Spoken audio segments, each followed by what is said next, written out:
across a river, a student standing on the bridge throws a small ball vertically upwards with a velocity 6 meters per second.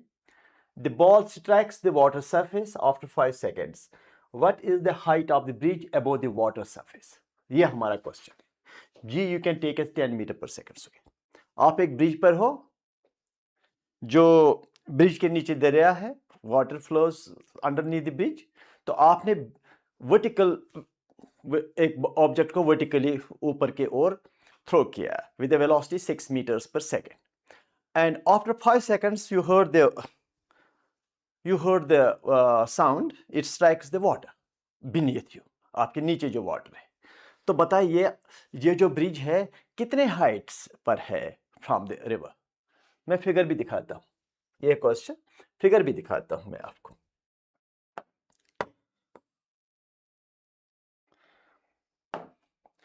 ये है bridge.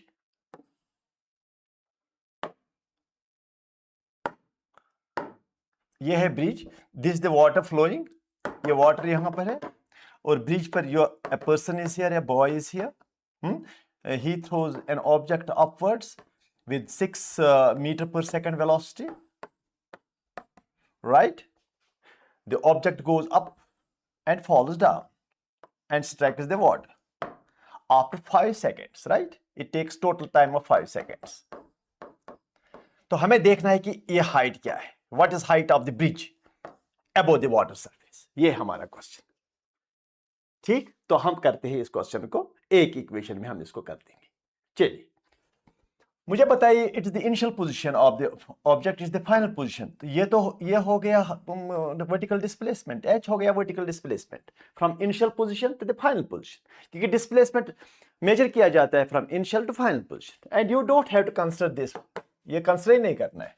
तो आपके मैं I will apply the formula S is equal to U T plus 1/2 AT square. मगर ये this formula I will use in the vertical direction. ये vertical direction में ये फॉर्मूला में अप्लाई करूंगा. What is S in the vertical direction from initial point two final point? Minus H. ऐसे minus H means कि it is below the reference line. पहला position यहां है, फाइनल पोजीशन यहां है, तो it is minus H. Downward direction, not plus h, is equal to what is u? Initial velocity, that is 6. What is time? 5 seconds.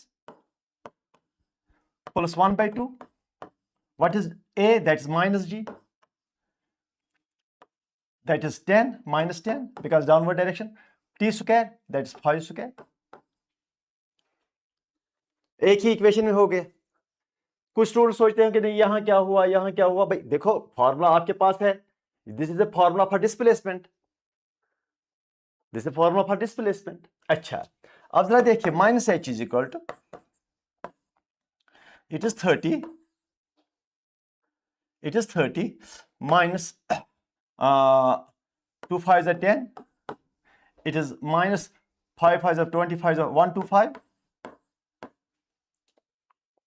It is h equal to minus h is equal to minus 95.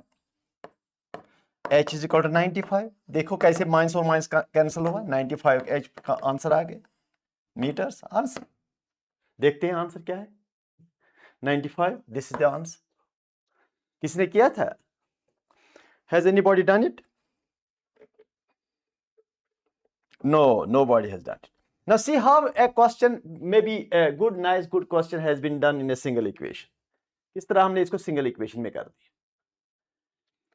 हो गया. चलो second question.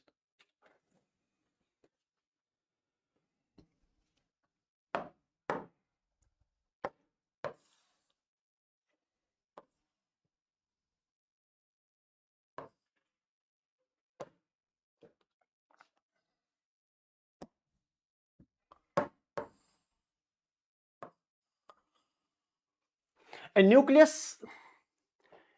XAZ, A is the mass number, Z is the charge number, has mass represented by AZ. ठीक है, mass number is A, charge number is Z. If MP and Mn denote the mass of proton and neutron respectively, then what is the binding energy? कैसे निकालोगे आप binding energy? How to find binding energy? binding energy is equal to yes, mass of the particles, protons and neutrons, अलग अलग उनका मास आप निकालिए, mass of proton, mass of z is the mass of proton, z mp, z protons have mass z mp, z is the number of protons, mp is the mass of a proton, plus remaining, what are the neutrons number? Neutron number is total mass number minus proton number, that is a minus z, mass of neutron. This is the mass of the particles separately. Then when these particles combine to form a nucleus, some of the energy is released, and this nucleus has got a mass m. Let me suppose that is given. Mass of the nucleus. Mass of the nucleus is m, this small m. So it is the mass defect. Mass of all the nucleons separately, unka mass nikala, mass of the nucleus bhi nikala, mass of all the nucleons together minus mass of the nucleus is the mass defect. So minus m, mass of the nucleus, that is Az. Ye hai mass defect. Mass of the individual nucleons minus mass of the nucleus. Because when the nucleus is formed out of its nucleons, some of the energy is released. That energy released is the energy, binding energy, into c square. बस answer, यही तो answer होना चाहिए, binding energy. This is the answer, B is the answer. Mass of all the nucleons together ZMP plus A minus ZMN minus mass of the nucleus. ये जो mass defect है इसको c square से multiply कर दो and it becomes a binding energy. हो गए 28.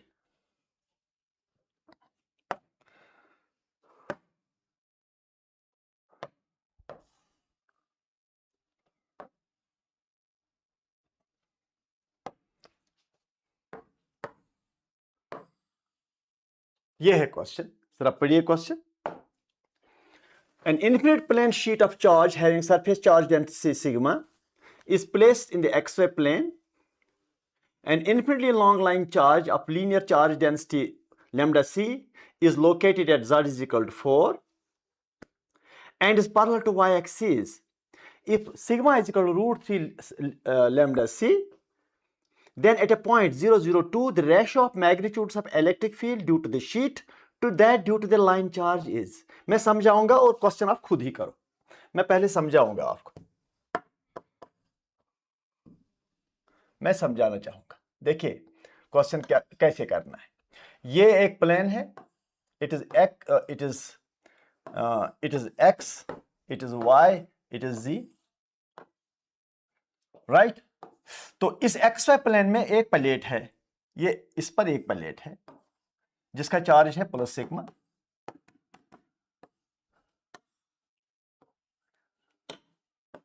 ये प्लेट है, इस पर चार्ज है सिग्मा इस प्लेन में. और यहां z इज इक्वल टू 4 पर, z इज इक्वल टू 4 पर एक लाइन चार्ज है, लाइन चार्ज है जिसका चार्ज डेंसिटी लैम्डा है. ठीक, ये शीट है ऐसे और ये लाइन चार्ज है. और हमें इस पॉइंट पर इसका इलेक्ट्रिक फील्ड निकालना है ई लैम्डा का, और इसका इलेक्ट्रिक फील्ड भी निकालना है ई सिग्मा. इसका भी इलेक्ट्रिक फील्ड निकालना है और इसका, लेकिन बीच में दैट इज 0, 0, 2 कोऑर्डिनेट, यानी कि z is equal to coordinate. इस पॉइंट पर हमें इलेक्ट्रिक फील्ड निकालना है due to the line charge and due to what, due to sheet of charge. उनका रेशियो निकालना है. अब रेशियो किस चीज का निकालना है? The ratio of magnetic electric field due to sheet. हाँ, ड्यू टू शीट पहले, electric field due to sheet by electric field due to line charge, इसका रेशियो निकालना है. फिर वो इसके साथ कंपेयर करना है, देखना है कि ये n किसके बराबर है, ये जो n है ये किसके बराबर है, n निकालना है. फिलहाल रेशियो तो निकालें हम, देखते हैं क्या होता है. आप मुझे बताइए इस पॉइंट पर electric field due to sheet of charge क्या है. इस शीट के, ये शीट ऐसे जो दिखता है वो ऐसा नहीं है, ये शीट ऐसे है.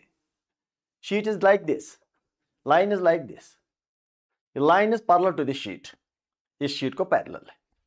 तो बताइए electric field due to sheet of charge क्या है.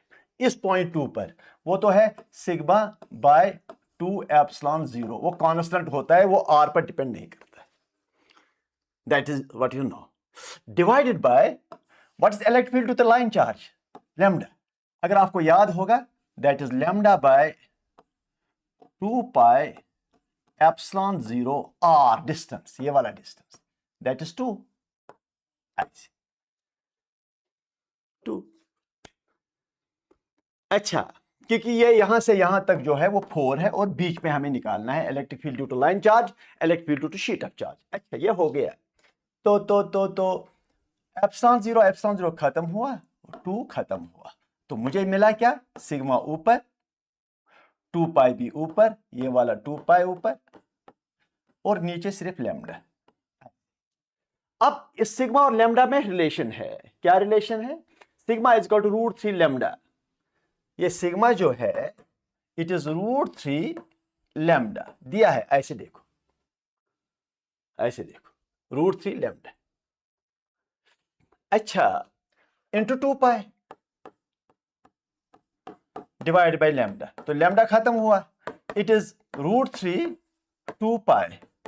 2 को √3 के अंदर ले जाओ, वो 4 हो जाएगा रूट के अंदर, तो हो गया √12 pi, pi √12 divide by 1, that is pi √12 is to 1।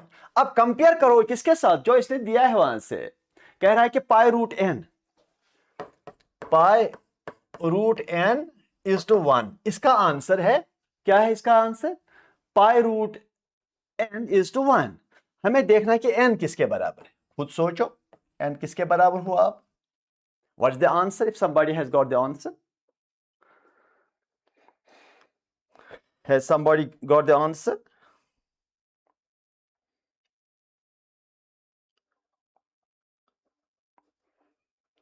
हो गया आंसर?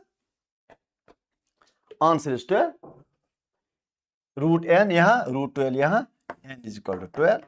आंसर हो गया, आंसर हो गया। चल, ये हो गया, बहुत अच्छा क्वेश्चन है।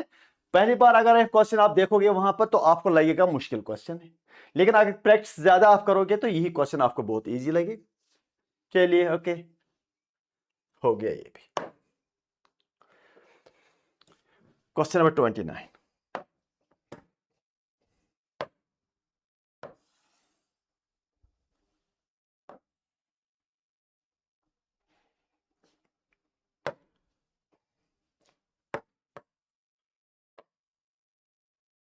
A uniform solid sphere of mass capital M and radius R rolls without slipping on a horizontal surface with a linear speed v. If it then climbs a rough inclined plane at an angle theta, considering both translation and rotational kinetic energies, what is the maximum vertical height h it can reach on the incline before coming to rest?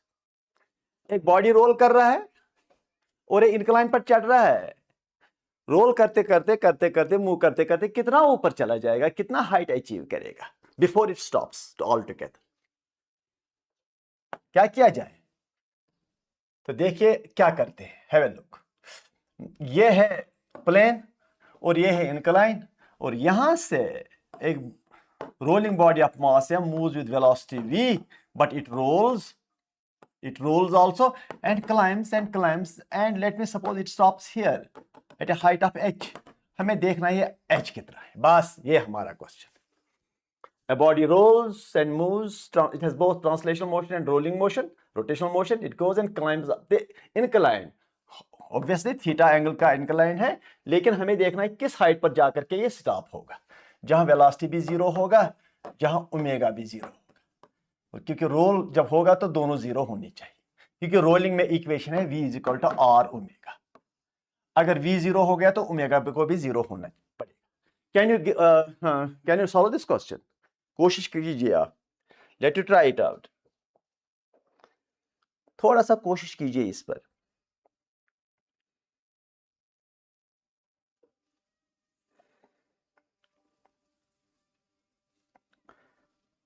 Venom 786, अस्सलाम वालेकुम। वालेकुम सलाम बेटा।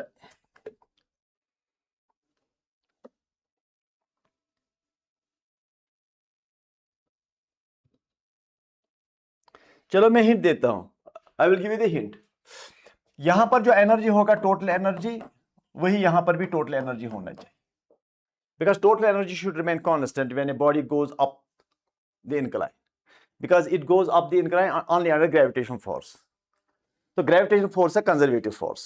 So total mechanical energy should remain constant. बताइए यहाँ mechanical energy क्या है? Total energy is equal to 1 by 2 mv square translational kinetic energy plus 1 by 2 I omega square plus potential energy 0. ये है तीन energies. Potential energy because it is on the ground surface, we take that as the reference, and reference level पर potential energy we take as 0. अब at the top position translational energy की velocity 0 0, rotational energy is also 0, मगर potential energy की h ऊपर गया तो mgh ऐसे। अब इन दो एनर्जीज को इक्वेट कीजिए because they are equal, total energy has not change. तो क्या लिखूंगा मैं, mgh is equal to 1 by 2 mv square plus 1 by 2 I omega square, ऐसे कुछ। मुझे h निकालना है, to what height it will go up. So mgh is equal to 1 by 2 mv square plus 1 by 2 I, that is 2 by 5 mr square, that is the moment of inertia of a sphere.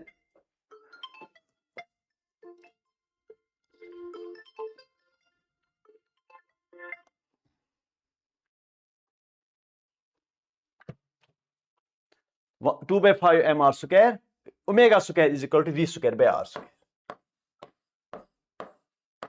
ऐसे कुछ।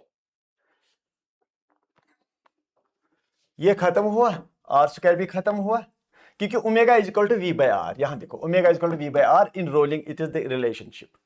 अच्छा अब जरा देखो, it is mgh is equal to 1 by 2 mv square plus 1 by 5 mv square, ऐसे कुछ, ठीक। So m gets cancelled throughout, it is gh is equal to 1 by 2 v square plus v square by 5, it is equal to 5 and it is 7 v square by 10, ऐसे कुछ। Now what is h? h is equal to 7 v square by 10 g, answer हो गया। 7 v square by 10 g is the answer, so it will go to the height of 7 v square by 10 g. अगर आपके पास v पता है आपको, तो you will find the actual value of h। हो गया, जरा देखते हैं answer. 7 v square by 10 h, ये देखो आंसर है कि नहीं। हो गया ये भी, चलिए।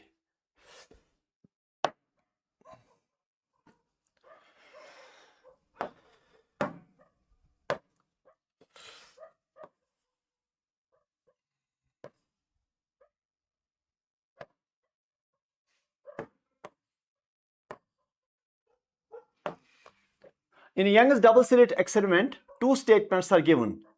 If the distance between the slits and the screen is double, the fringe width on the screen doubles.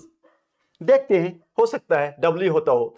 Beta is equal to lambda d by d. This is distance between the two slits. This is distance between the slits and the screen. कह रहा है कि if the distance between the slits and the screen is double, अगर ये double किया जाए तो fringe width on the screen doubles. Yes, this also double.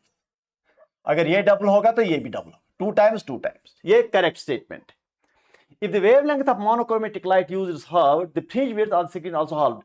अगर इस लैम्डा को आधा किया जाए, लैम्डा by 2 किया जाए, तो ये बीटा भी लैम्डा by 2 होगा, ठीक है।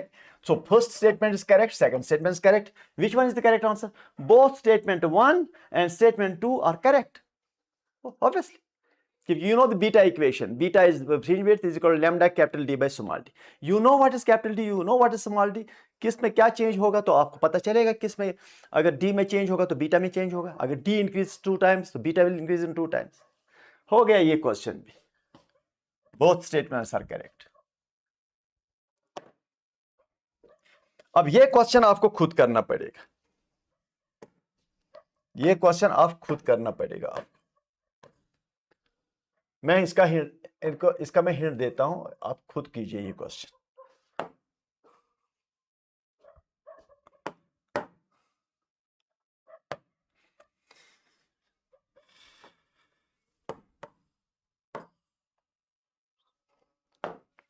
Physical quantity X is given by, physical quantity दिया है एक्स इज इक्वल टू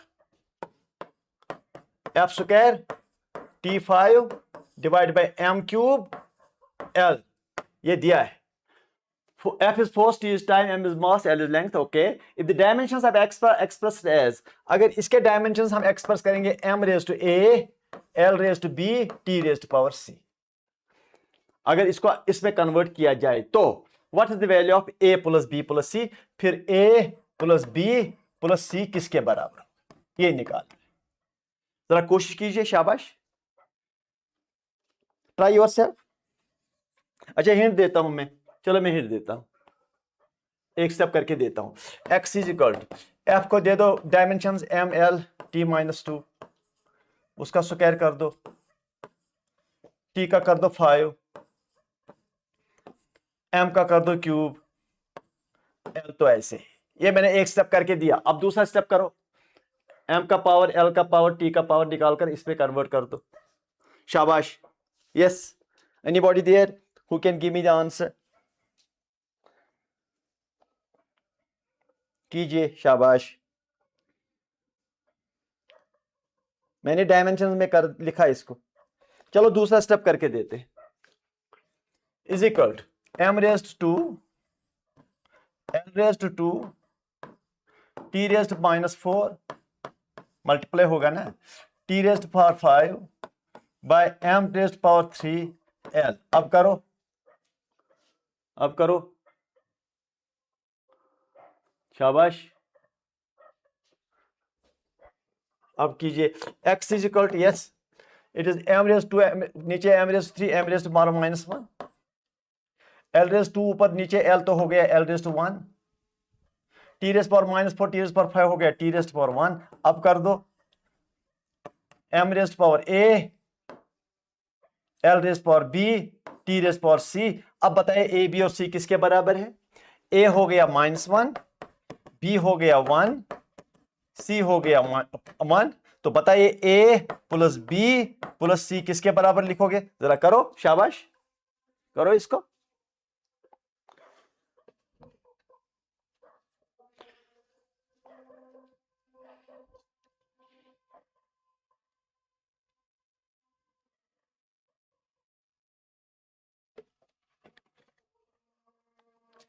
ठीक, अब लगाओ A plus B plus C किसके बराबर, that's equal to A -1 plus 1 plus 1 हो गया 1 -1 खत्म हो गया 1 only, because this and this will cancel, हो गया 1 ऑनली। आंसर देखते हैं, ये देखो आंसर बी हो गया, ये भी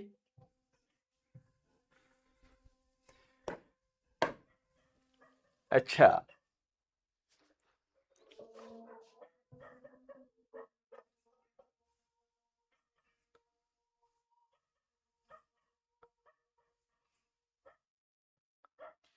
हो गई 33 34,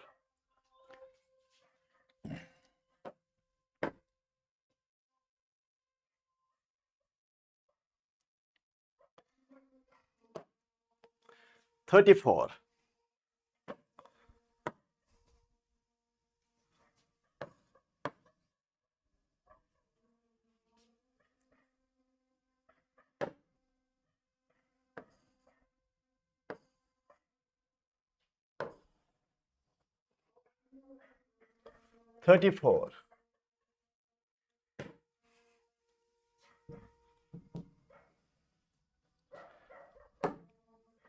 34 क्या हो गया इसका, 34 का क्या हुआ, जस्ट ए मिनट,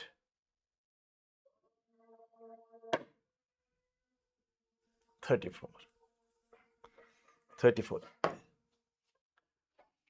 क्या हो रहा है इसका, 34, चलो इसको ऐसे करते हैं,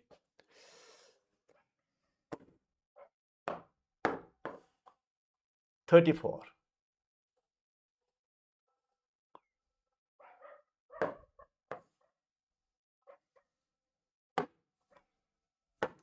34 क्या है 34th question? A particle moves in a straight line covering the first half of the distance. A particle moves from here to here. A particle moves from here to here. Let me suppose. It moves in a straight line covering the first half of the distance. पहला आधा distance जो है s/2 distance, ये भी s/2 है, तो आधा distance it moves with a velocity v1. It moves with a velocity v1. आधा distance. Then remaining half of the distance is covered moving half the time. तब जो remaining distance half distance है, इसके लिए half time जो है t2, ये half time है और ये भी half time है. It is t2 half time, t2 half time. इस half time के लिए velocity v2 है, इस half time के लिए velocity v3 है. ठीक, लेकिन v1 भी दिया है. v1 is 10, v2 is 6 and v3 is 4. ये दिया है. हमें देखना है कि what is the average velocity. v average निकालना है. ये निकालना है. मतलब v average का मतलब ये है कि total displacement by total time. Total displacement is s. हाँ, मैं लिखूंगा वही s total displacement by total time. Total time. Total displacement s दिया है, s/2 वो दिया है. लेकिन टाइम जो है वो निकालना पड़ेगा. बाद में आपको ये सबस्टिट्यूट करना पड़ेगा, v1 v2 v3 सबस्टिट्यूट करना पड़ेगा. लेकिन टोटल डिस्टेंस क्लियर है s.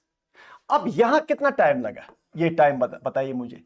ये टाइम है t1, इसको मैं कहूंगा, लेकिन यहां तो टाइम t2 प्लस t2 है, वहां 2t2 टाइम है, तो इसको मैं यहां पर लिखूंगा. It is t is equal to t1 plus 2t2 total time, क्योंकि it is half time and half time. तो टोटल टाइम यहां से यहां 2t2 है, यहां से यहां t1 है. वो भी आप लिख सकते हैं s/t1 प्लस 2t2, नीचे जो टोटल टाइम है. लेकिन अब t1 जो है that is s/2 by v1 easy, that is s/2 v1. ये हुआ टाइम. यहां से यहां कितना टाइम लगा.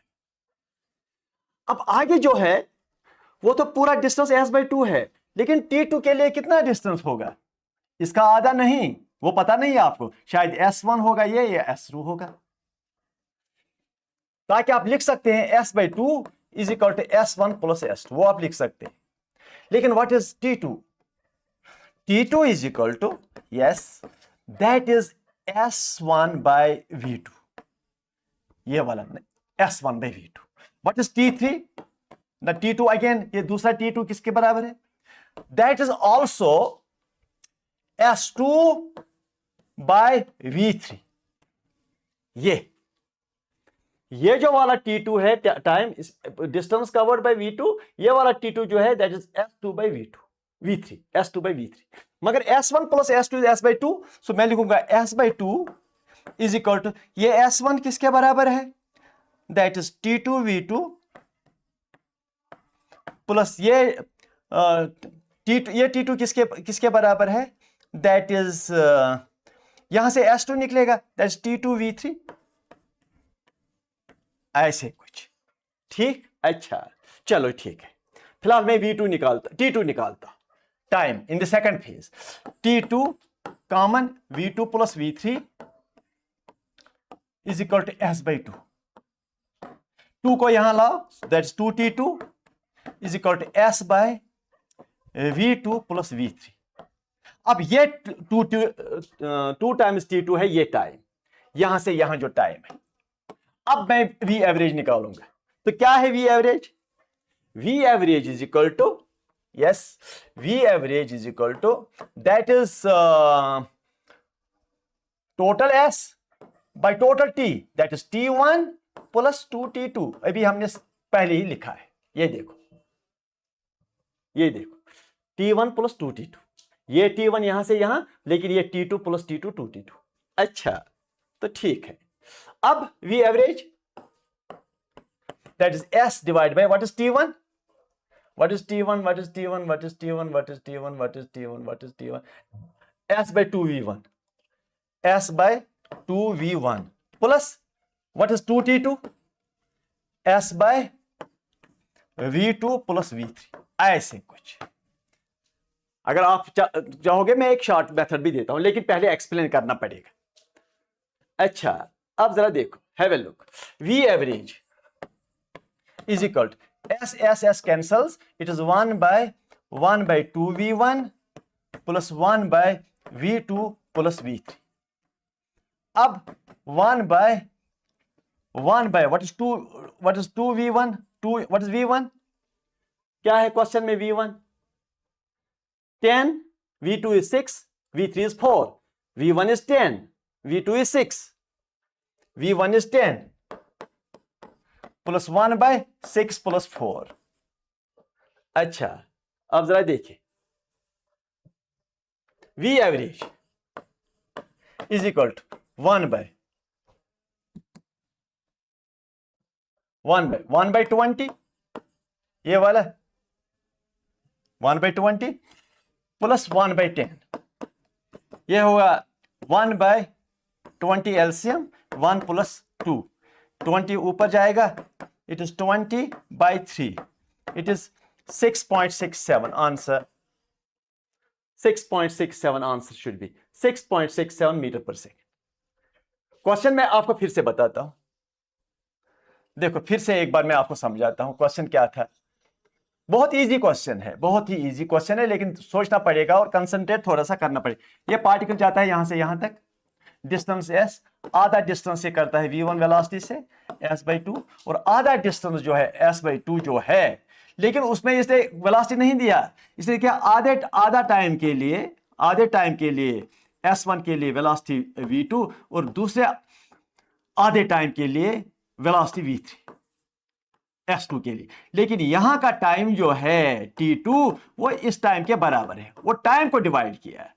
तो टोटल टाइम जो है यहां अगर t1 है, ये होगा यहां से यहां होगा 2t2.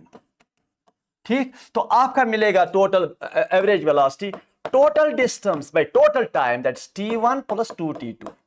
ये t1 तो डायरेक्टली निकला s/2v1, लेकिन यहां टाइम के लिए आपको कुछ थोड़ा करना पड़ेगा, क्योंकि यहां पर और एक इक्वेशन है, s1 प्लस s2 जो है वो s/2 है. s1 plus s2 is equal to s/2. तो s1 यहां से निकलेगा इन दो से, s2 इन दो से निकलेगा, तो वहां से टाइम आपको निकलेगा t2.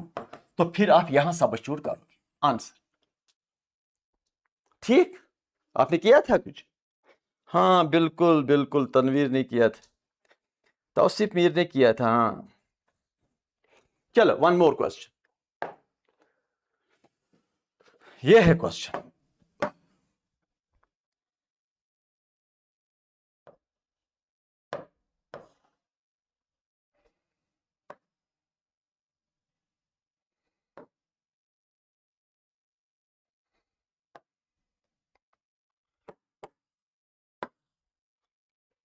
ये देखो क्वेश्चन क्या है.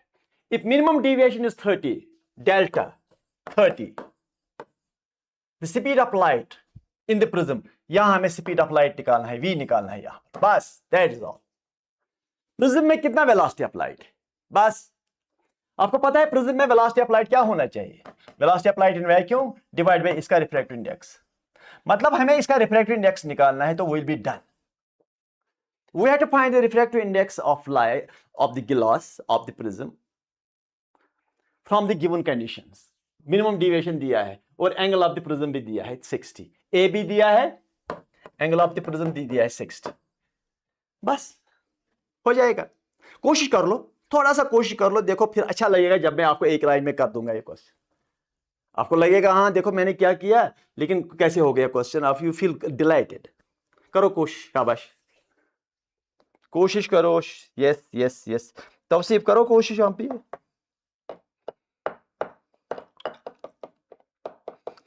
तौसीफ कोशिश कर लो, कोशिश कर लो, कोशिश कर लो, कोशिश कर लो, कोशिश कर लो. चलो हिंट देते हैं, हिंट देते हैं आपको, हिंट देते हैं आपको.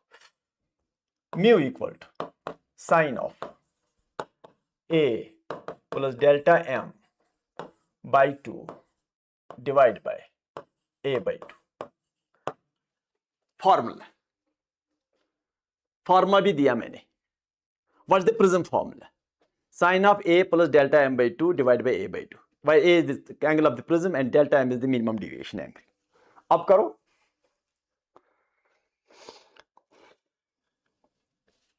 अब करो, अब करो, अब करो, अब करो, अब करो, अब करो। चलो दूसरा मैं देता हूं, दूसरा स्टेप भी देता हूं। Sine of A is 60 plus delta M is 30, अभी निकाला, डिवाइड बाई 2 अभी दिया हुआ है, साइन ऑफ 60/2। अब करो, अब करो आप, you go mu equal to sine of, yes, किसने किया? Sir, we are currently receiving current electricity. Sir, we are currently receiving current electricity. Sir, we are currently receiving current electricity. We have not gone yet there yet. अच्छा कोई बात नहीं, कोई बात, ठीक है बेटा, ठीक है, लेकिन करने में कोई हर्ज नहीं है। अगर फॉर्मूला दिया तो करने की कोशिश करो। हाँ ठीक है, चलो मैं दिखाता हूँ। Sin it is 90/2, that is 45, divide by sin 30 is equal to, ठीक, ऊपर sin 45 जो है 1/√2, नीचे जो sin 30 है दैट इज 1/2, 2 ऊपर और √3 नीचे, हो गया ओनली √2। अब बताइए what is velocity of light in the medium? What is velocity of light in the medium? तो velocity of light in the medium should be velocity is equal to c by mu. C is 3 into 10⁸ meters per second, divide by mu, that is √3. तो answer आएगा 3 into 10⁸ by √2 meters per second। देखते हैं answer, देखते हैं answer, देखते हैं answer. ये देखो पहले आंसर है, ये देखो। So the concept was how to find the refractive index, and how, do you know the formula, or do you know the concept that velocity of the light in the medium should be lesser and it should be reduced by the factor of the refractive index of that medium? That's one the examiner expects you to know.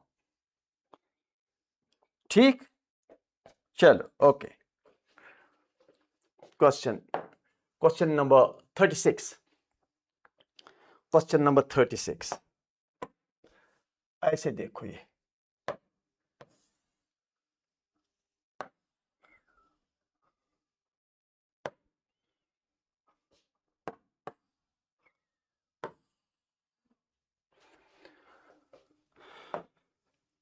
a ball of mass 0.4 kg is dropped from a height of 50 meters. The ball hits the ground, rises to a height of 8 meters. The impulse imparted to the ball during its collision with the ground is, हमें impulse निकालना है।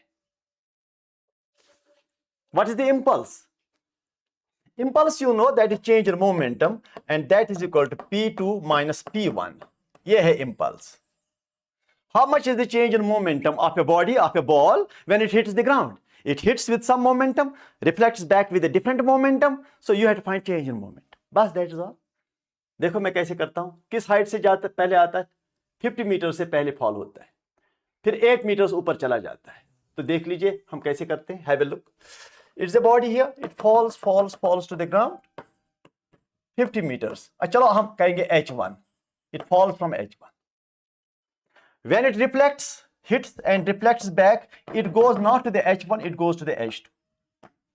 मतलब it loses some of the momentum here, it loses some of the energy here, some of the velocity it loses while hitting the ground। It does not go back to the same point, it is an inelastic collision। ये elastic तो है नहीं, elastic होता तो पूरा जाता अपनी position पर। अच्छा, अब आप मुझे बताइए यहाँ वेलोसिटी क्या है when it hits the ground? Before hitting the ground, what is velocity? V1, that is root of 2gh1। ऐसे हमेशा पता होता है आपको। What is V2? Velocity when it reflects back, that is V2। उसका भी यही फॉर्मूला होता है, रूट ऑफ 2gh। लेकिन अब कितने h को गया, h2 को, तो V2 is equal to root of 2gh2। ये अब जब इसने हिट किया तो मोमेंटम क्या था, m मल्टीप्लाई m मल्टीप्लाई, जब वापस निकला तो मोमेंटम क्या है, m। ये है इनिशियल मोमेंटम बिफोर हिटिंग, ये है मोमेंटम आफ्टर हिटिंग। तो अब आप मुझे बताइए what is the change in momentum? Delta P कितना है? शायद आप कहेंगे it is P2 minus P1, वो ठीक है लेकिन वेक्टर है, इसका डायरेक्शन, अगर ऊपर वाला डायरेक्शन आप पॉजिटिव लोगे तो फिर नीचे वाला नेगेटिव लेना पड़ेगा। तो व्हाट इज P2? मोमेंटम का डायरेक्शन ऊपर की ओर है, that is P2 is equal to m root of 2gh2 minus, लेकिन P1 खुद नेगेटिव है नीचे की ओर, यह momentum, change in momentum add हो जाएगा। यहां पर वो देखना पड़ेगा बेटा, चेंज इन मोमेंटम ऐड हो जाएगा क्योंकि ये खुद नेगेटिव है ना, नेगेटिव आप आगे जो नेगेटिव इस P1 का होगा वो पॉजिटिव होगा।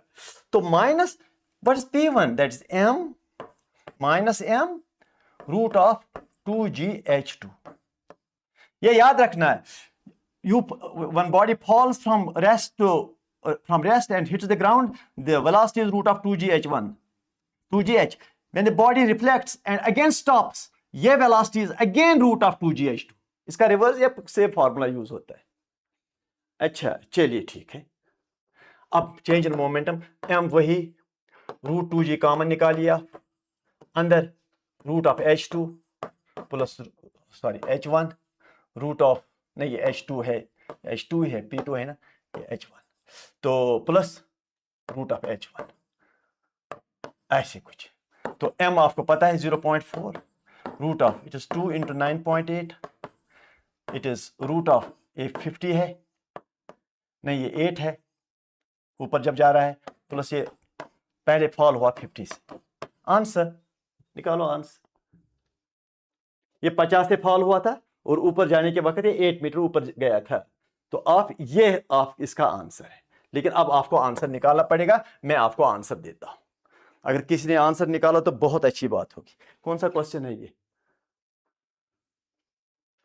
36 क्वेश्चन है, 36th question, A is the answer, ये है आंसर, निकालना ये आंसर, अच्छी तरह से करके निकालना है आंसर। हो गए question number 37।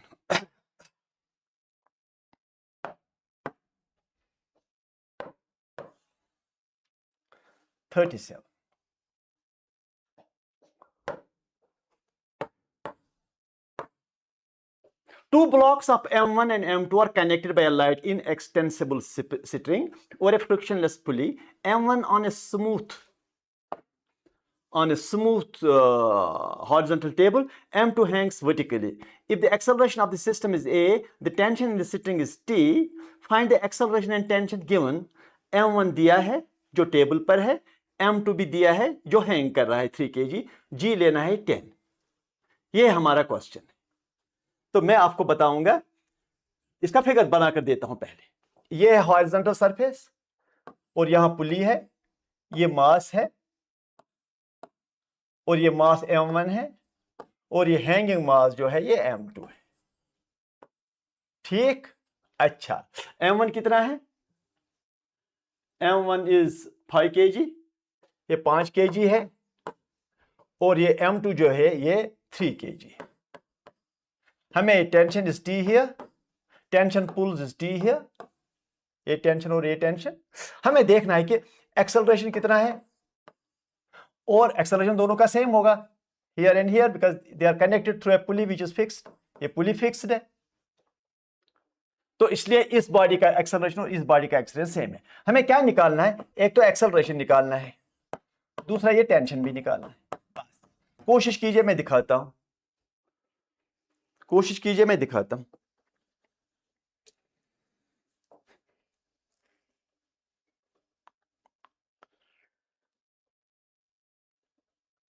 Try it out. चलो हिंट देते हैं।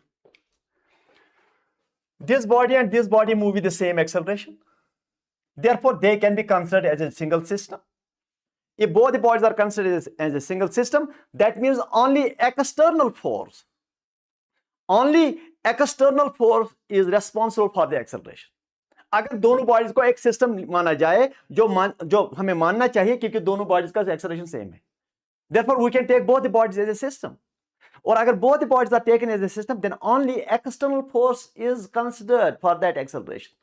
तो ये T और ये T इंटरनल फोर्सेस हो गए। तो ये है एक force that is M2G, that is 3 into 10 that is 30 Newton. तो only 30 Newton acts on this. अब कहेंगे नहीं नहीं नीचे ये एक फोर्स है, नीचे वाला force, but that is normal reaction ने इसको कैंसिल कर दिया, इस mg डाउनवर्ड्स को नॉर्मल रिएक्शन ने कैंसिल कर दिया. तो there is only one force that is 30 Newton. Both the bodies move with the same acceleration, therefore they can be considered as a single system.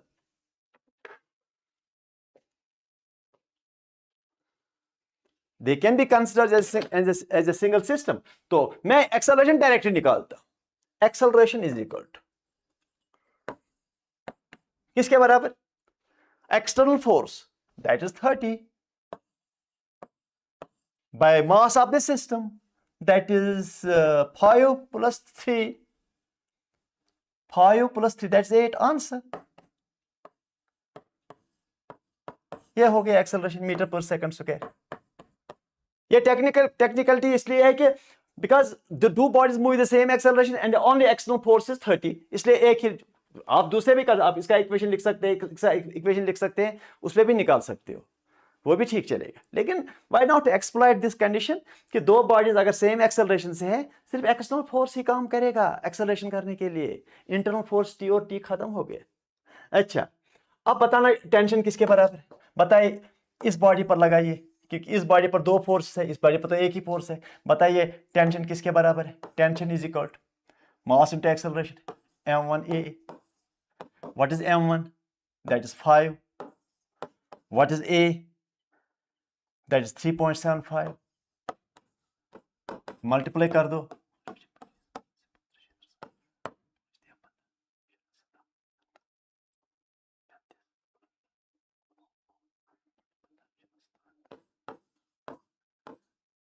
$18.75.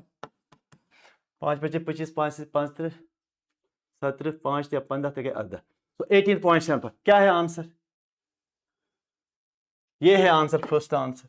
Acceleration 3.75, tension 18.75. हो गया easy. चलो 38th question. 38th question. A force of 20 Newton acts on a 2 kg object, causing it to move 4 meters along the direction of displacement. If the force makes angle 60 degrees with the displacement and the object accelerates uniformly from rest, what is the instantaneous power developed by the force after 2 seconds? तो कुछ यूं मैं आपको बताता हूं. एक object है ऐसे, इसका मास 2 kg है और फोर्स यूं एक्ट करता है. कितना? 20 न्यूटन का फोर्स. सोचो जरा. And it makes how much angle with the horizontal 60 degrees. और इस फोर्स का क्या कंपोनेंट होगा हॉरिजॉन्टल डायरेक्शन में? That is 20 cos of 60. 20 cos of 60. That is 20 by 2, 1 by 2, 10 Newton का फोर्स फॉरवर्ड में है और इसका मोशन भी फॉरवर्ड में ही होता है. तो इसलिए यही फोर्स काम करेगा, ये फोर्स काम नहीं करेगा जो वर्टिकल कंपोनेंट है, because it is motion is in the horizontal direction. Only horizontal force will do work on this. Horizontal force he work करेगा और हॉरिजॉन्टल फोर्स ही पावर डेवलप करेगा. अच्छा, now it starts from rest. हमें देखना है कि what is it is velocity after 2 seconds. ये जो 4 मीटर है उसको फिलहाल रहने दो. What is velocity after 2 seconds? Velocity is equal to u plus at. Right? Velocity after 2 seconds, initial velocity is 0. What is the acceleration of this object by this force, 10 force? Acceleration is equal to 10 force divided by 2 mass, that is 5. So acceleration is 5 times 2 seconds. तो हो गया 10 meter per second is the velocity after 2 seconds. 2 second के बाद इसका velocity 2 metre पर second हो जाता है. बताइए power at that time. What is the instantaneous power? P is equal to, अगर आपको याद होगा, FV. What is F? That is 10. And what is V?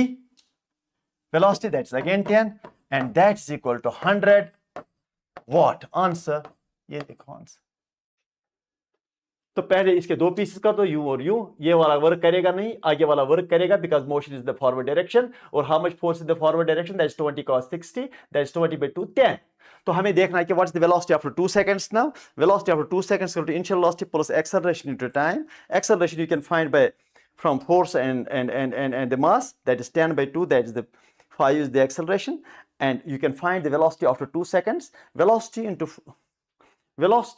force, that's the power. That's already you know if you have done that. Chalo, ho gaya. 39.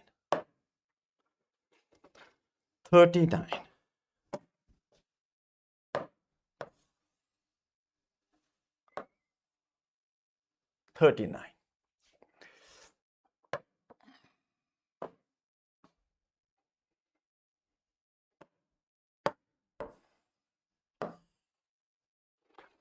Twelve resistors. Each of resistance R ohms are connected in series to a battery of EMF E and negligible internal resistance. Then these resistors are connected in parallels to the same battery. Okay. The current through the battery increased by n times. Find the value of n. First, 12 resistors को हम series में connect करते हैं to the battery और देखते हैं what is current. फिर ये 12 रेजिस्टर्स पैरेलल में कनेक्ट करते हैं और देखते हैं what is current. Current increase होगा बिकॉज पैरेलल में जब रेजिस्टर्स कनेक्ट करोगे रेजिस्टेंस का वैल्यू कम हो जाएगा. And then when resistance is small it will draw more current from the battery. कह रहा है कि जब in the next case when the resistors are connected in parallels current बढ़ जाएगा. How many times the current will increase? That's the question. ठीक. अच्छा पहले मुझे बताइए what is current I. What is current I? What is current I? That is E divided by 12 resistors in series. 12 R. Equation number first. Now, what should be the current when resistors are connected in parallel? I prime is equal to, जरा कीजिए मैं देखता हूं who will do it.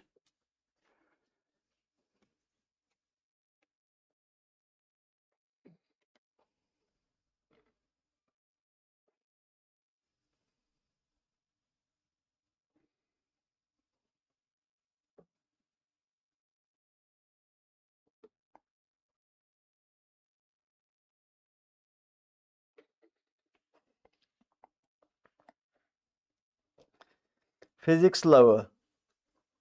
हम बाद में मुझे phone करना देखते हैं. चलो जी.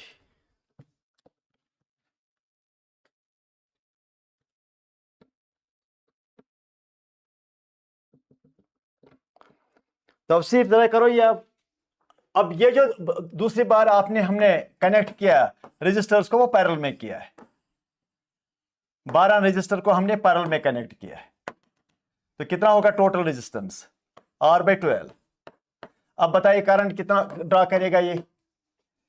कितना करंट ड्रा करेगा R/12 रेजिस्टेंस में से?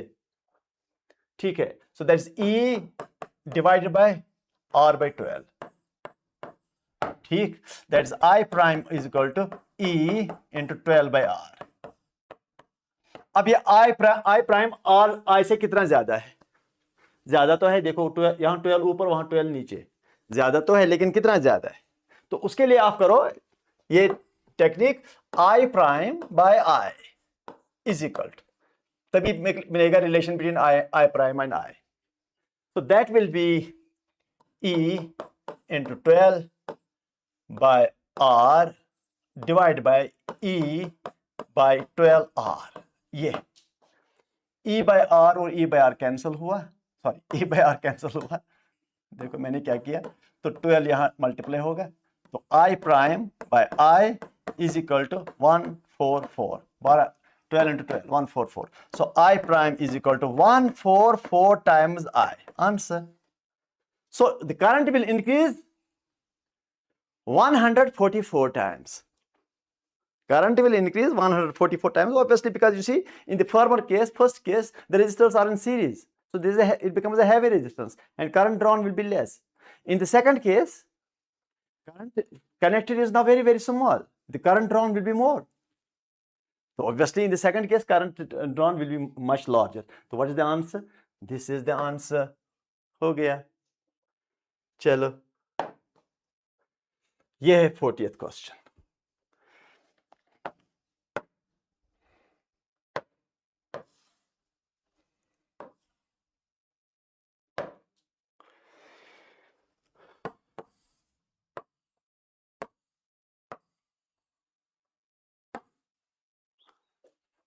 A cylindrical wire of length L and radius R is stretched by a force F.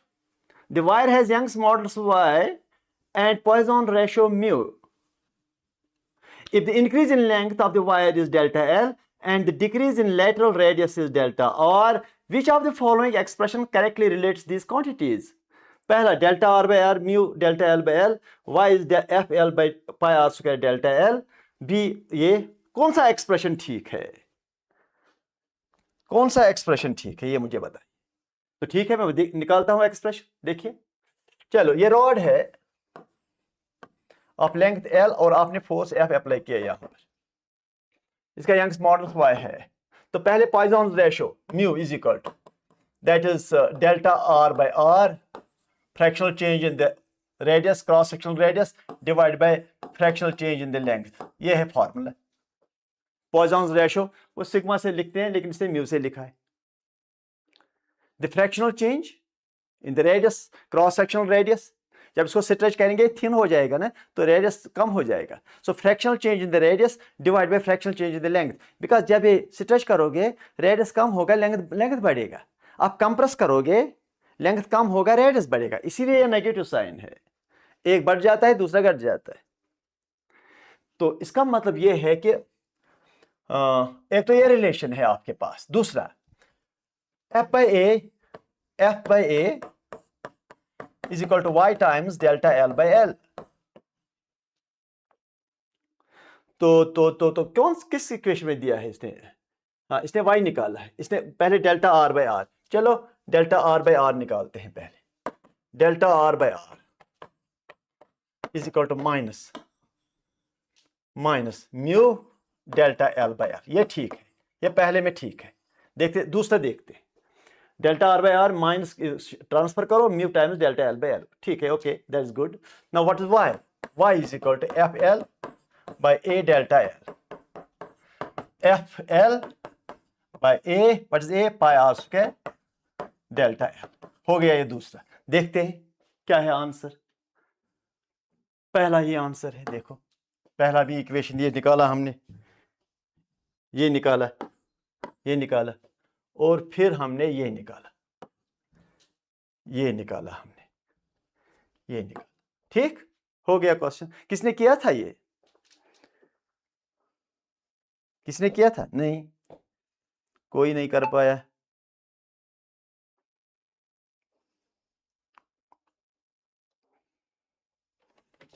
अच्छा, ओके, चलो. 42.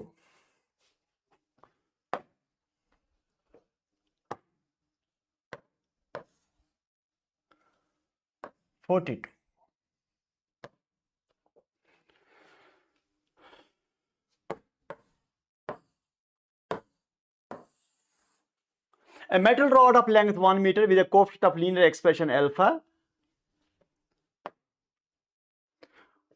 2 into 10 to the power minus 5 is heated from 20 degrees to 80 degrees. It is placed a calorimeter containing 500 grams of water at 20 degrees centigrade. The mass of the rod is 2 kg. Its specific capacity is 400 joule kg Kelvin. Assume no heat is lost to the surroundings. Which one of the following is the final temperature of water and increase in the length of the rod? एक rod है 1 metre का, आपने इसको heat किया from 20 degree centigrade to 80 degree centigrade. पहले ये कहना है कि how much is the increase in length, पहले वही निकालेंगे. फिर हम इस रॉड को 80 डिग्री टेम्परेचर लेकर के वाटर में डाल दूंगा. फिर देखूंगा उसका फाइनल टेम्परेचर क्या होगा वाटर और इस रॉड का जो मैंने डाल दिया. पहले it should be done in fragments. पहले यही करेंगे कि अगर रॉड को हमने हीट किया तो इंक्रीज इन लेंथ कितना होगा. जब आप हीट करोगे तो temperature changes from 20 degree to 80 degree. तो पहले ये तो क्वेश्चन सिंपल बन जाता है कि how much is the increase in length. देखते हैं, लेकिन मुझे अल्फा इज इक्वल टू 10, ये मैं यहां पर लिखूंगा. Alpha is equal to 2 into 10 raised to the power minus 5 और लेंथ जो है 1 मीटर का लेंथ है, यहां से हो जाएगा. और temperature change from 20 degrees to 80 degrees. उसके बाद मैं इसको डाल दूंगा वाटर में. फिर मैं आपको याद दिलाऊंगा वो formula, sum of the change is equal to 0, sum of the heat gains is equal to 0 या sum of the heat loss is equal to 0. मैं सम ही करता हूं. I don't write heat loss is equal to heat gain. No, मैं सबका sum ही करता हूं। एक बॉडी का हीट गेन, दूसरे बॉडी का हीट गेन, अगर तीसरा बॉडी भी होगा उसका भी heat gain is equal to 0, because there is no net heat gain. Some losses, some gains, net loss is 0, net gain is 0। तो वो फॉर्मूला आप याद रखना है। फिलहाल मैं इसको कर दूंगा इस चीज से, यहां इससे कर दूंगा। चलो ठीक है। पहली बात यह है कि alpha coefficient of linear expansion is equal to change in length by definition is equal to origin length change in temperature. ये फॉर्मूला है। The coefficient of linear expansion is defined as the change in length per unit rise in temperature. So what is delta L? That is alpha L delta T. What is alpha? That is 2 into 10 raised to power minus 5. L is 1 meter. Change in temperature is 80 minus 20. ऐसे change in 20 से 80 तक जब हमने ले लिया, 2 into 10 raised to power minus 5 into 60. ये हो गया 12, 0 into 10 raised to power minus 5. ठीक, ये हो गया 20 into 10 raised to power minus 4. इसको कर दो, ये तो हो गया चेंज इन लेंथ, इसको मीटर में हो गया। अब अगर इसको मिलीमीटर में कर देंगे 10 raised to power 3 को मल्टीप्लाई करना पड़ेगा मिलीमीटर के लिए। So it is 12 into 10 raised to power minus 1 millimetre. ये हो गया 1.2 मिलीमीटर आंसर, 1.2 मिलीमीटर आंसर। तो फिलहाल 1.2 मिलीमीटर कहां है? यहां पर भी है और यहां पर भी है। कम से कम इन दो में आंसर अब निकाला जा सकता है। अब जाकर के मैं आपको बताऊंगा और एक चीज क्या है इसमें। अब इसी रॉड को जिसका लेंथ इंक्रीज हुआ, जो 80 डिग्री पर है, और मास इसका, मास क्या है इसका? 2 kg शायद, हाँ 2 kg इसका मास है। 2 kg metre length 1 with coefficient this, the mass of the rod is 2 kg, yes. और इसका स्पेसिफिक हीट भी दिया है। चलो मैं पहले फॉर्मूला लिखता हूं, फिर देखते हैं फिर से।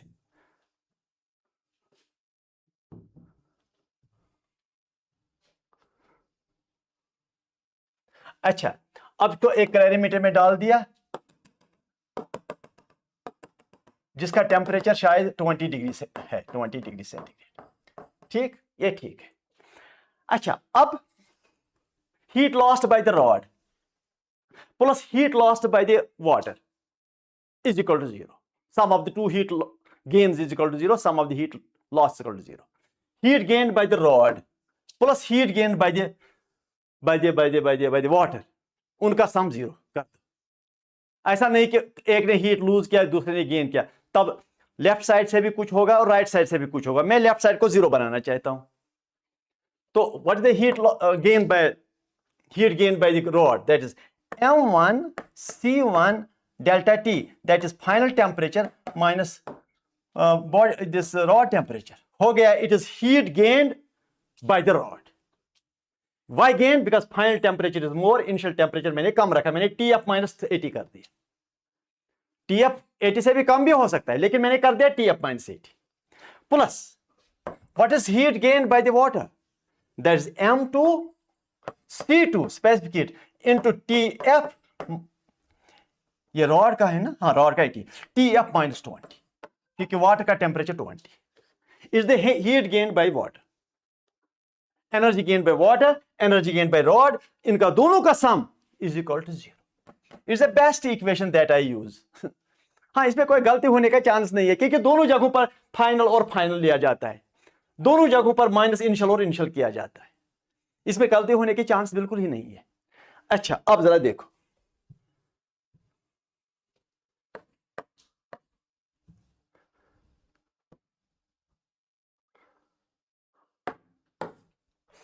M1, what is M1? Mass of the rod, that is 2. What is specific heat of the rod? That's 400. TF minus 80 plus what is M2? Mass of the water, that's 500 grams. अगर आपने देखा होगा, that is 1/2 kg. What is C2? That is 4200 in SI system, 4200 joules per kg per degree Kelvin into TF minus 20 is equal to 0. ठीक, चलो, it is, ये 20 यहां से और यहां से खत्म होगा, वजह क्योंकि 200 कॉमन निकालकर वो राइट साइड के 0 से खत्म हो गया। ये हो गया 2 2 ज़ा 4, 2 1 ज़ा 2, ये हो गया 2 kg 400 ATF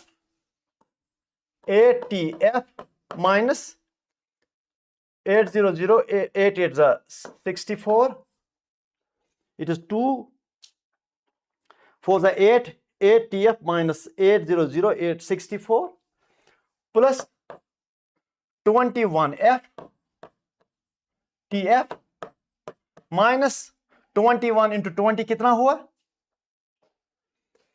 2 1 ज़ा 2, 2 2 ज़ा 4, 0 is equal to 0। ये है, ये हो गया 8 plus 21 हो गया 29 TF। इन दोनों को ट्रांसफर करो तो कितना होगा? 0 ऐड होकर के राइट साइड को ऐड होंगे, 0 6 0 6 और 10, तो TF is equal to what? 1060 by 29। जरा इसको निकालो आंसर, 1060 by 29, जरा इसका आंसर निकालो। शाबाश, मैं निकालता हूं, मैं कैलकुलेटर यूज करता हूं, देखता हूं मैं क्या है इसका आंसर।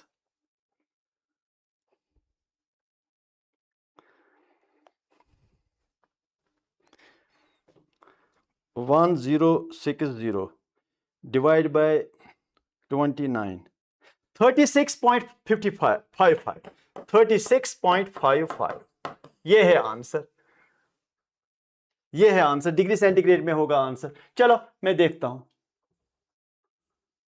ये देखो 36.55 1.2 millimetre, this is the answer. अच्छा क्वेश्चन था, आप कर लो और टेक्निक्स भी आप सीख रहे हो। मैंने आपको एक स्ट्रेस किया, sum of the changes is equal to 0 कर दो, उसमें final temperature minus initial temperature आ जाता है, दोनों को ऐड करो और यहां पर 0 कर दो, वो इजी हो जाता है।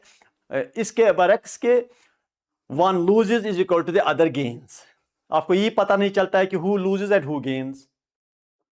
लूज करने के वक्त final temperature minus initial temperature, और गेन करने के वक्त initial temperature minus final temperature, और वो थोड़ा कंफ्यूजन सा हो जाता है बच्चों में। इसलिए गेन प्लस गेन, इस गेन में भी final temperature minus initial temperature, इस गेन में final temperature minus initial temperature is equal to 0 हो गया। Question number 44,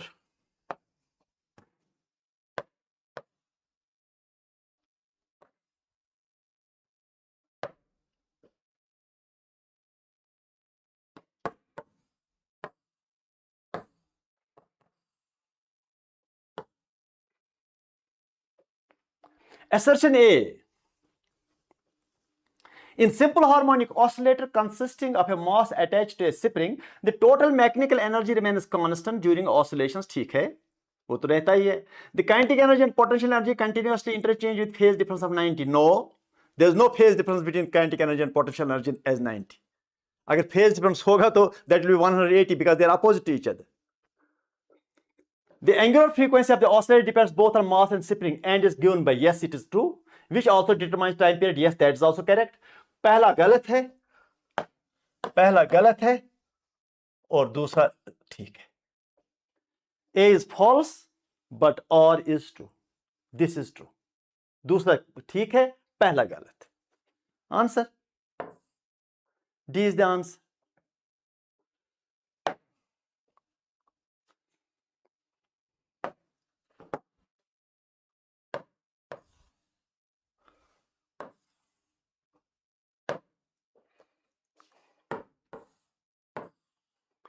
A bar magnet of magnetic moment M is placed in a uniform magnetic field B. The magnet makes an angle theta with the direction of the field. If the magnet is at stable equilibrium, अगर magnet stable equilibrium में है, समझो it is aligned with the magnetic field, where potential energy is minimum. अगर unstable equilibrium में है, then theta is 180. अगर stable equilibrium में है, then theta is 0. Means magnetic field and dipole moment of the magnet are in the same direction. That means magnet is aligned in the field direction. ठीक है। Also, if the magnet is made of the material of magnetic susceptibility chi m and is subject to the magnetizing field H. What is the magnetic permeability mu of the material? मैं सारा कुछ आपको इसका बताता हूं. चलो इसको पहले रिव्यू ही करते हैं. मैं इसका आपको थ्योरी बताता हूं क्या है. पहली बात है, अगर ये मैग्नेट है, ये साउथ है, ये नॉर्थ है, और ये मैग्नेटिक मोमेंट है, और ये मैग्नेटिक फील्ड बी है, तो ये अलाइन हो जाता है in the direction of magnetic field. हो गया अलाइन. ये साउथ है, ये नॉर्थ है, और ये मैग्नेटिक मोमेंट m है, ठीक, और ये मैग्नेटिक फील्ड है. अलाइन हो गया. इसको कहते हैं स्टेबल इक्विलिब्रियम. अगर आप इसको डिस्टर्ब करोगे, यूं करोगे, ये वापस आएगा. ये स्टेबल इक्विलिब्रियम है ना, आपने यूं किया वापस आएगा, यूं किया वापस आएगा. Stable equilibrium. तो इसमें आपको मैग्नेटिक जो पोटेंशियल एनर्जी है that is minus P dot, that is minus m dot b. ये है फॉर्मूला हमारा. तो इसमें थीटा 0 हो गया. मैग्नेटिक फील्ड और मैग्नेटिक मोमेंट एक ही डायरेक्शन में आ गया. So what is angle between m and b? That is 0. तो यह होगा माइनस mb हो गया आंसर इन स्टेबल इक्विलिब्रियम. ये है answer. In stable equilibrium potential energy minus mb, because it is minus mb cos of theta, that is cos of 0. cos of 0 is 1. ठीक. अच्छा, अब दूसरी बात यह है कि आपको अगर याद होगा, magnetic permeability in free space into 1 plus chi m. यह है फॉर्मूला. असल में फॉर्मूला है mu r, relative permeability is 1 plus chi m. chi m is magnetic susceptibility. यह है formula. In case of magnetic materials, relative permeability of a magnetic material is 1 plus chi m. अब chi m magnetic materials के लिए दिया होता है. Paramagnetic के लिए है less than 1 but greater than 0. Diamagnetic के लिए है माइनस. फेरोमैग्नेटिक के लिए chi m बहुत बहुत ज्यादा होता है, वो आपको पता है. It is magnetic susceptibility. It is given for the materials. Relative permeability is this. But relative permeability also is mu, permeability of the medium, by permeability of free space. It is 1 plus chi m. Right? So mu is equal to mu 0, 1 plus chi m. ये भी formula है. अब जरा देखो.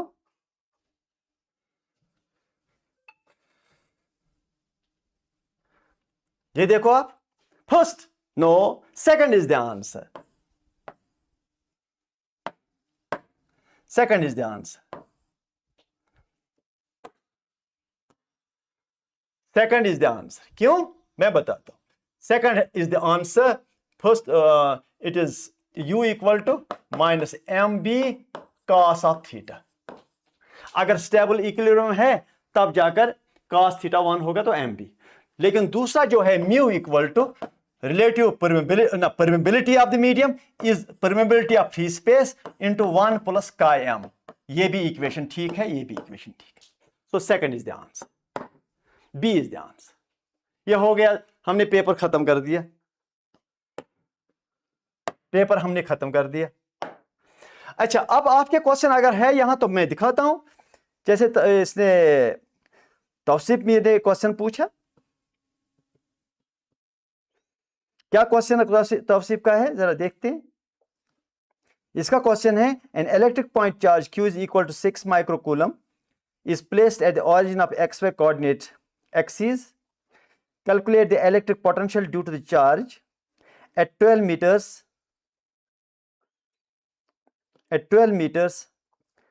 comma 16 meters in free space.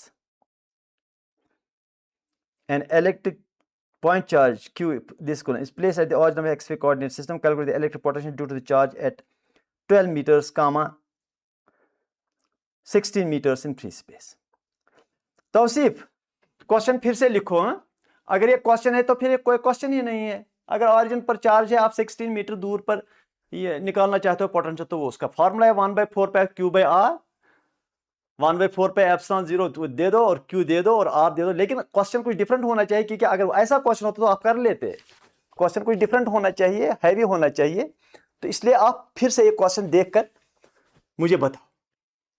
अगर ये question है जो आपने बताया तो ये क्वेश्चन ऐसे है. ऑरिजिन पर चार्ज है और आप किसी इस पॉइंट, आपने ये भी नहीं बताया कहां, किस पॉइंट पर, ये किस पॉइंट पर हमें इलेक्ट्रिक फील्ड पोटेंशियल निकालना है. अगर इस पॉइंट कितनी दूर है, ये that is how much away it is from 12 metres. अगर 12 मीटर्स की दूरी पर हमें पोटेंशियल निकालना है तो इजी है, V is equal to K times Q by R। तो K is 9 point into 10⁻9, Q is दिया है ये, तो R भी दिया है, तो हो जाएगा। लेकिन क्वेश्चन कुछ डिफरेंट होना चाहिए, क्योंकि अगर ये क्वेश्चन होता तो मुझे पता है आप कर सकते हैं।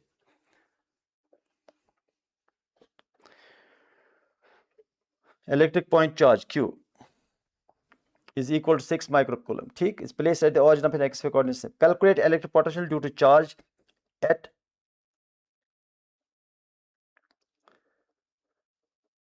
12 meters, comma 16 meters in free space. हाँ तौसीफ, क्वेश्चन को गौर से देखो और फिर से मुझे बताओ।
हाँ तौसीफ,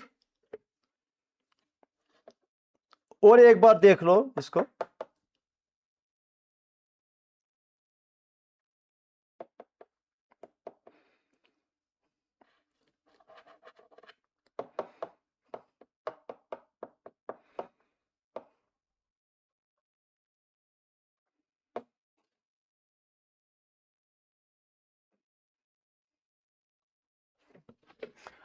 कल का लेक्चर एज यूजुअल है solution of AC Verma, exercise from this simple harmonic motion. Don't miss those lectures.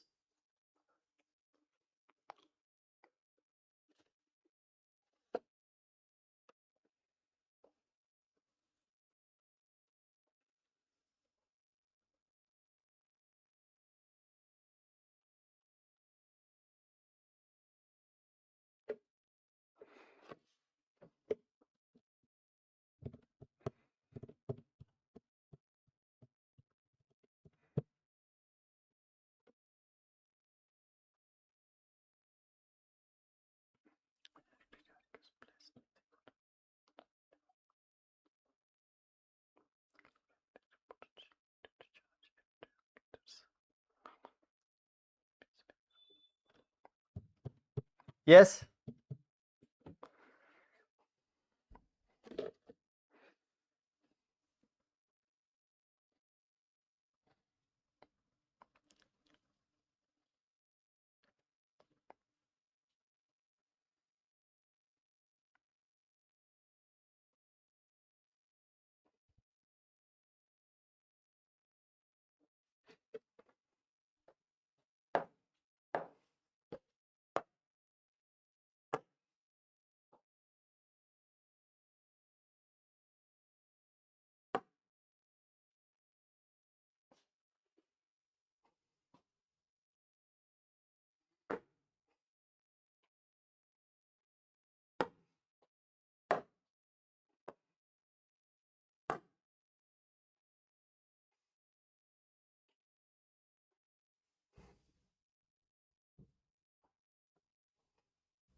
Tausif,